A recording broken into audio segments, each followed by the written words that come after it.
Estamos a punto de llegar a los 100 días de mandato de Javier Milei. Los primeros 100 días que, según suele decirse, marcan de alguna manera el camino de un gobierno.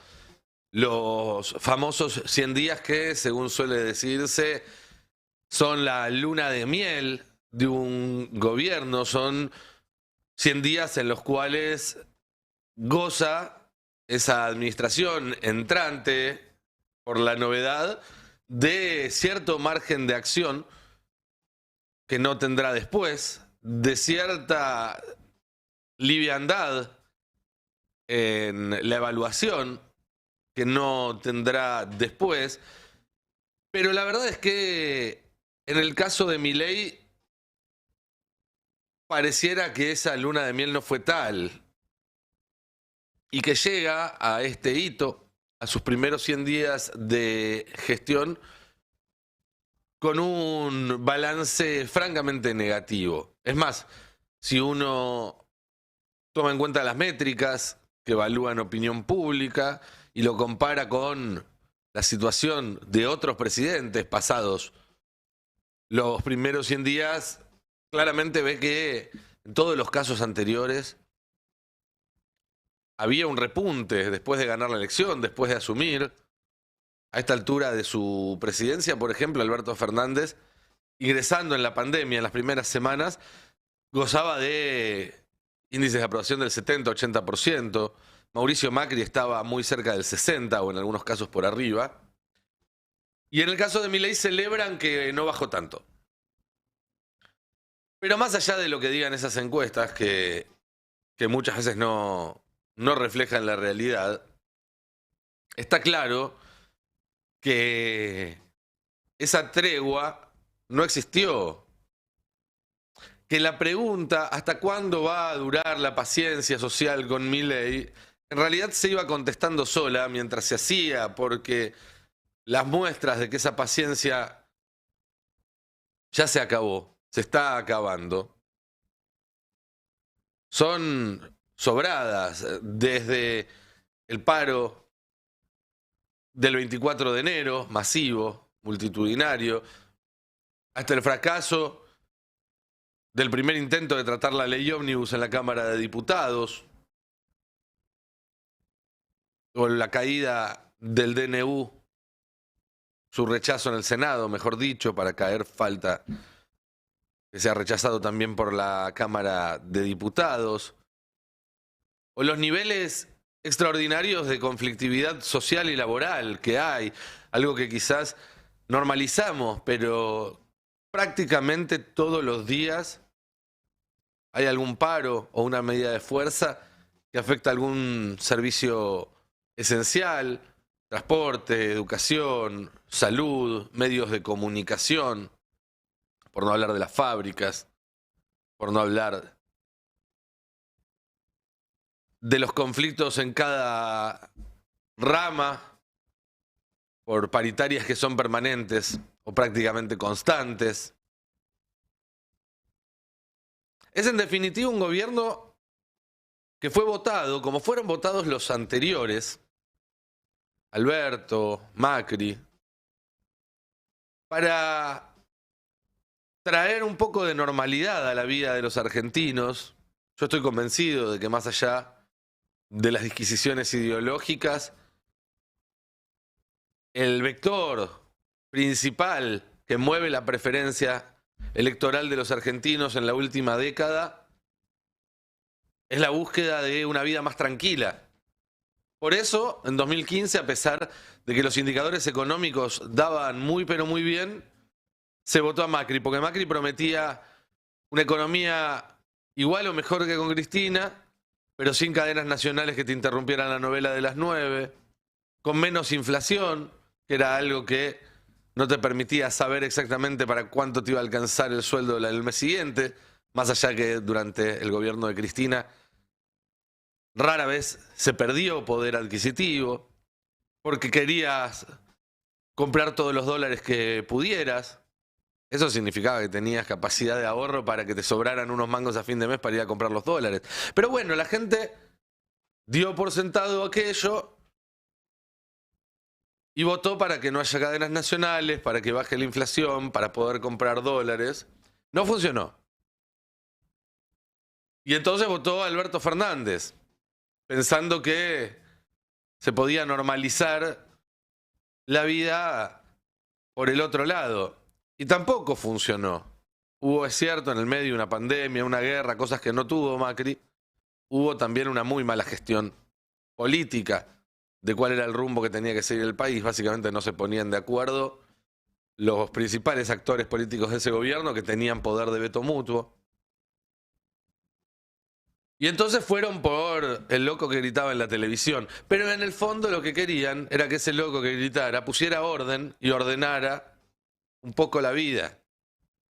Dijeron, si al señor que parece salido de atrás de un escritorio de un banco y que se jacta de hacer todo por consenso, no le salió a ordenar, pidámosle que ordene al que hace todo lo contrario, al loquito que grita.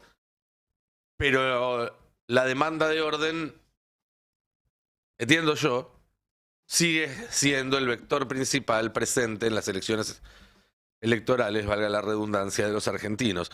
Y Milei está fracasando enormemente. A Milei lo votó gente que no quería piquetes y lo que hay es más piquetes. A Milei lo votó gente que no quería huelgas y lo que hay es más huelgas. A Milei lo votó gente que no quería conflicto laboral y lo que hay es más conflicto laboral.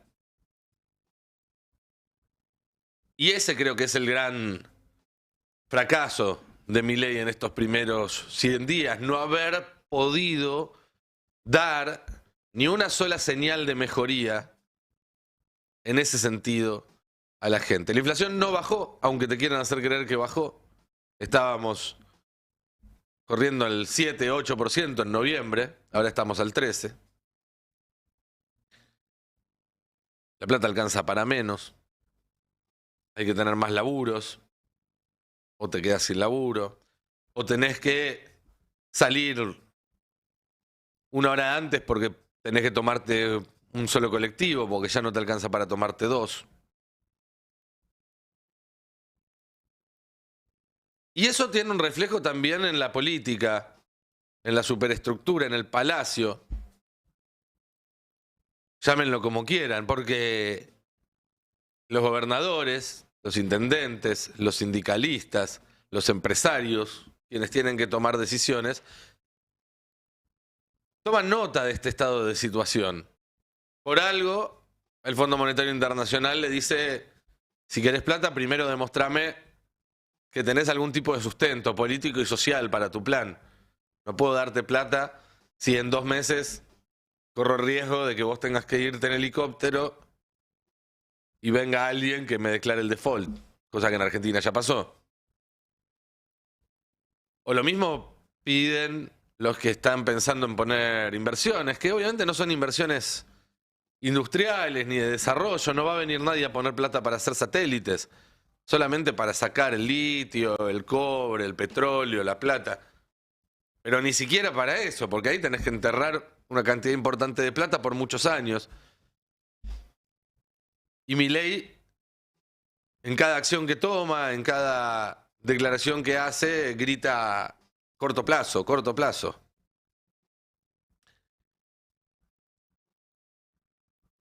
Maquiavelo, uno de los fundadores del estudio de la política moderna, tipo brillante, al que Milei debería leer,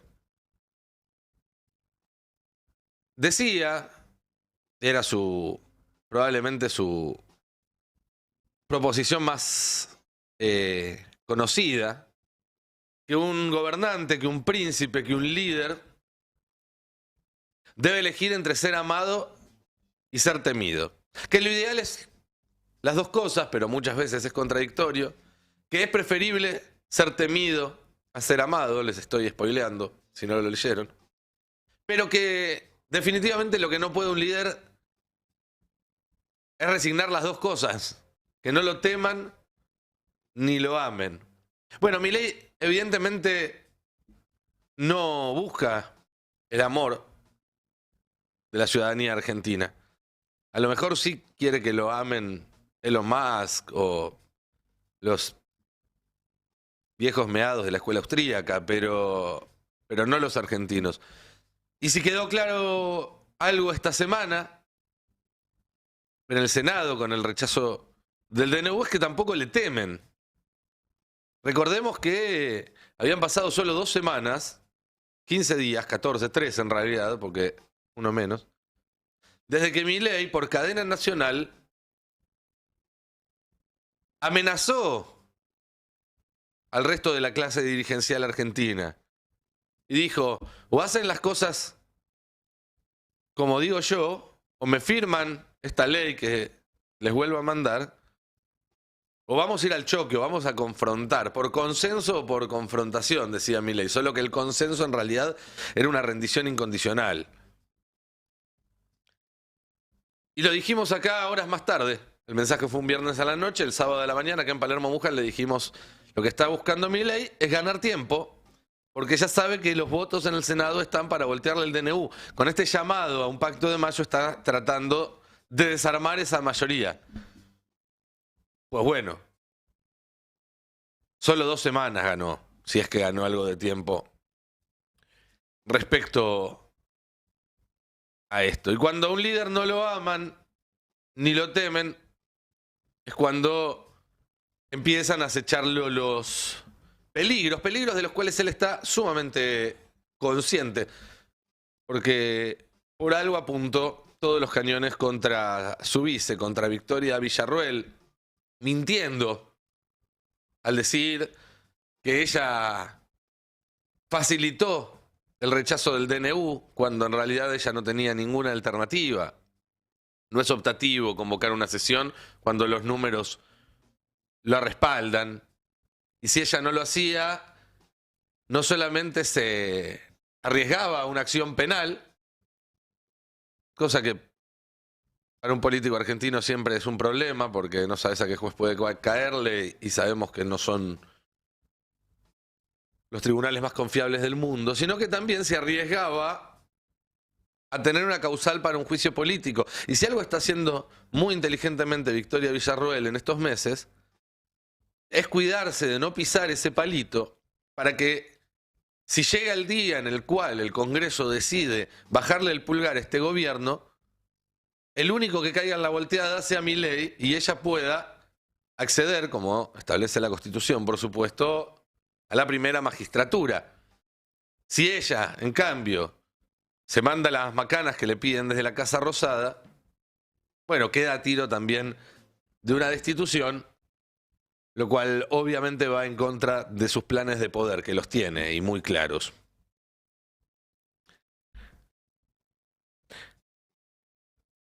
Perdió algo más que la iniciativa Milei en estos 100 días.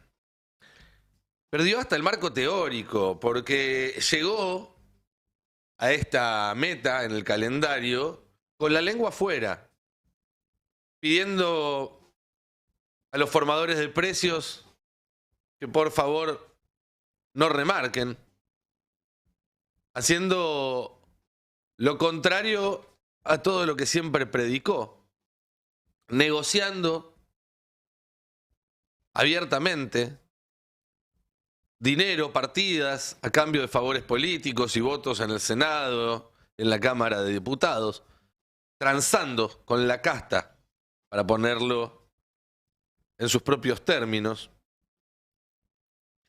Y perdió también muchas oportunidades, porque hay que decirlo, si hoy Milei se encuentra en minorías porque así lo eligió.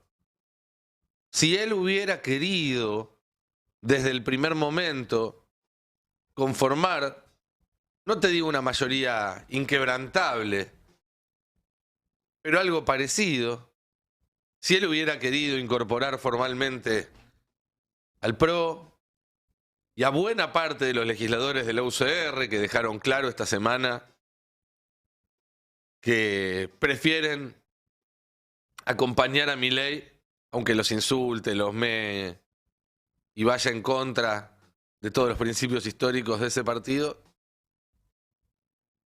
antes que salir en la foto al lado del peronismo, algo que no es ninguna novedad.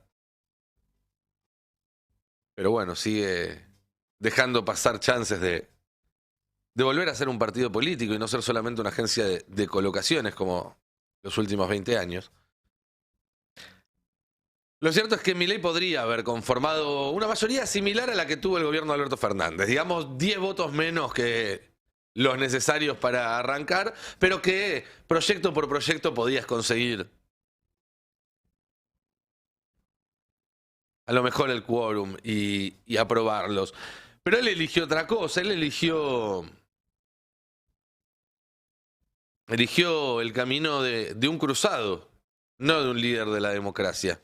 Porque, como dijimos acá en más de una ocasión, Milei prefiere pasar a la historia como el primer presidente anarco, pindonga, no sé cómo se llama eso que dice él que es, y que avanzó firme en sus principios contra todos, aunque terminó en la casa. Lo dijo él en muchas entrevistas, no lo estoy inventando, antes que pasar a la historia como un líder de los argentinos, que como todo buen líder se ciñó a sus ideas, pero negoció cuando había que negociar para llevar a buen puerto la barca, fuera cual fuera ese buen puerto, aunque a mí no me guste cuál era ese buen puerto. Si Milei hubiera sido más inteligente, o si hubiera querido, hubiera tenido una vocación política y no de cruzado, hoy seguramente estaríamos hablando de un escenario muy distinto, de varias leyes aprobadas, de varios gobernadores alineados. Pero no, él eligió llevar la cuestión a fondo y se encontró con una política argentina que le puso un límite. Y esto lo vimos claramente este jueves en el Senado. Porque la verdad es que los gobernadores necesitan los recursos urgentes. Porque si no, no pueden hacer funcionar sus provincias y a diferencia de Milei, ellos sí tienen vocación de política. Insisto, algunos me gustan más y otros menos. Pero nadie puede negar la vocación política de Frigerio o la vocación política de Yarlora. O la vocación política, por supuesto, de Axel Kicillof o de Gildo Fran. Y si no pueden conseguirla acordando con Milei, porque Milei insiste en hacerlos votar cosas que ellos ya dijeron que son invotables, van a ir a buscarla acordando entre ellos. Y eso fue un poco lo que se vio el jueves en el Senado. Pasó desapercibido, pero el jueves en el Senado, la oposición estuvo a 2 votos de conseguir 48 voluntades, 2/3 del total de los votos de la Cámara Alta, para tratar sobre tablas una modificación que establecía la coparticipación del impuesto al cheque. Es decir, con 2 senadores más, que no estuvieron el jueves, pero 2 senadores se consiguen, los gobernadores podrían haberle propinado una derrota aún peor a Milei que lo que fue el rechazo al DNU. Pues Milei está ahora en una disyuntiva. El único punto fijo de su programa después de estos 100 días es el ancla fiscal, es el déficit cero. Es lo único que tiene para mostrar, para ofrecer. Es lo único que sigue fijo en el medio de la tormenta y que hace que todavía haya algún tipo de chance de que alguien esté pensando en prestarle algunos miles de millones de dólares o que alguien pueda creer que la inflación va a seguir cayendo. Si le sacás eso, se queda sin nada.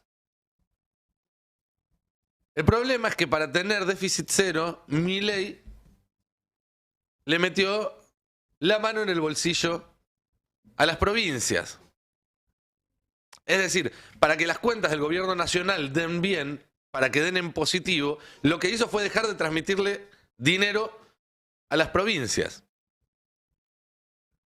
Y ahora se encuentra en una situación de debilidad porque los gobernadores le dicen, o arreglamos para que nos empieces a mandar plata, o buscamos nosotros con los votos que sumamos en el Congreso de dónde ir a buscar la plata. Una opción coparticipar la ley de cheque, el impuesto al cheque. Otra opción que están trabajando por estas horas los gobernadores, en ese chat que tienen, que está muy activo, es un impuesto a los altos ingresos, que no sería el impuesto a las ganancias que quiere poner el gobierno, sino algo más parecido a lo que está haciendo Lula en Brasil, que arranca mucho más arriba y recauda principalmente del bolsillo de los que más tienen y no de la clase media. O dicen, vamos a juntarnos para imponer nuestra fórmula jubilatoria. Obviamente, las jubilaciones son el principal ítem en el gasto público. Si no logran imponer Milei su fórmula jubilatoria a la baja, que recorta casi medio punto del PBI, no llega al déficit cero. Entonces la disyuntiva para Milei es, se acuerda con los gobernadores, les tiene que dar más plata y eso hace que no le cierren las cuentas. Si no acuerda con los gobernadores van a buscar la plata igual y eso hace que no le cierren las cuentas. Y si no le cierran las cuentas, se le cae a pedazos todo el castillo de naipes que armó en estos primeros 100 días. Pero esa no es la mala noticia para Milei. La mala noticia para Milei es que una vez que concluyó esta luna de miel, si es que alguna vez la tuvo, difícilmente mejore su situación. Los votos que se consiguieron el otro día en el Senado, la política los considera un piso de los rechazos que puede tener Milei de ahora en adelante, no un techo. ¿Se entiende? Cada vez tiene menos herramientas el presidente Milei para dar vuelta a la tortilla. Sigue esperando milagrosamente que le caigan 15.000 millones de dólares del cielo. Pero más que eso no pareciera tener otro futuro por el cual escapar del proceso de degradación constante que ya comenzó. Hace 2 o 3 semanas nada más, parecía que la Cámara de Diputados, por ejemplo, era una instancia infranqueable para quienes buscan rechazar el DNU, que en el Senado los números podían estar, pero que en diputados la cosa se complicaba.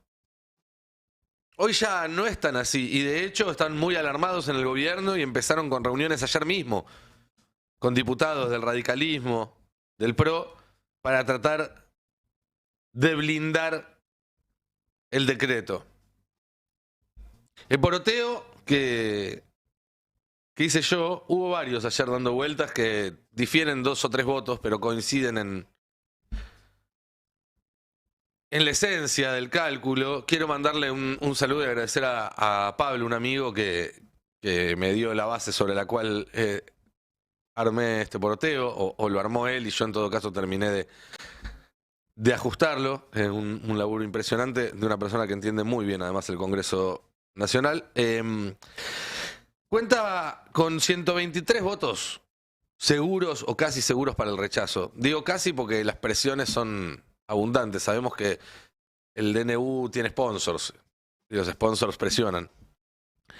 99 votos de Unión por la Patria, que una de las noticias de esta semana fue que justamente todos los votos del Senado estuvieron alineados, no se perdió ni uno y eso no es menor. 5 votos del FIT, 6 de la coalición cívica, 2 del socialismo. Los 5 radicales que dieron quórum el miércoles o que trataron de dar quórum el miércoles cuando se iba a tratar jubilaciones, son los 5 que responden a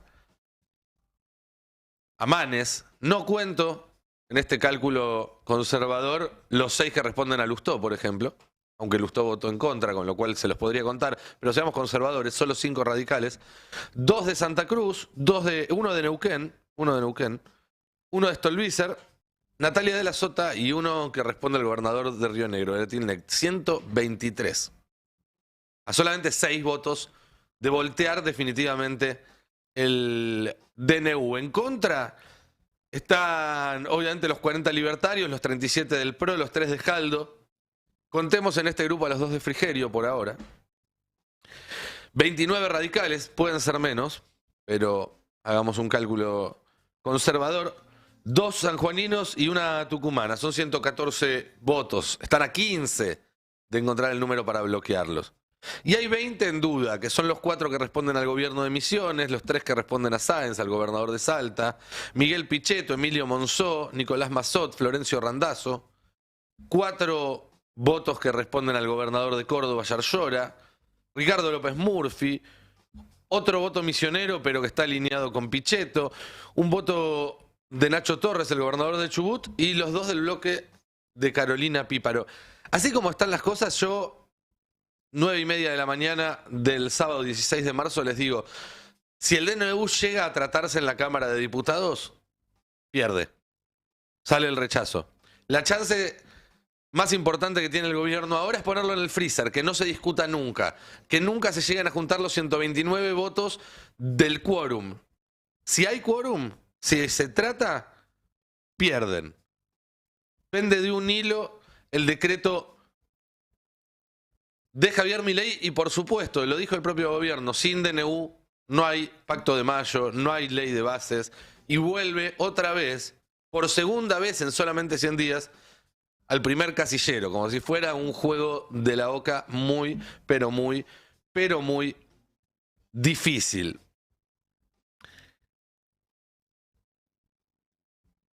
Ayer desde Holanda llegó una noticia que fue que el ultraderechista que ganó las últimas elecciones, Geert Wilders, uno que tenía también un jopo medio raro, entonces le decían el Trump holandés, tuvo que darse de baja en la carrera para ser el primer ministro porque no tenía apoyos. Es decir, los 4 partidos de derecha de Holanda juntos tienen los votos suficientes para poner al primer ministro, pero todos los que no son el partido de Wilders le dijeron, ok, nos juntamos para poner el próximo primer ministro, pero no vas a poder ser vos. Porque obviamente no confiaban en que un tipo tan exótico, por así decirlo, llevara a cabo o tuviera la manija del gobierno. Y eso que Wilders no habla con perros muertos, no se cree un enviado de Dios, no miente sobre su estatura, cuánto calza. Es decir, al lado de Milei es un normalito. Pero claro, el ejemplo es perfecto. Se puede gobernar con impresentables. Y los poderosos muchas veces están dispuestos a pactar con impresentables para poder mantener su poder. Lo que no se puede es darle la manija. Lo que no se puede es darle la lapicera, porque las cosas terminan saliendo más o menos así como están saliendo en la Argentina.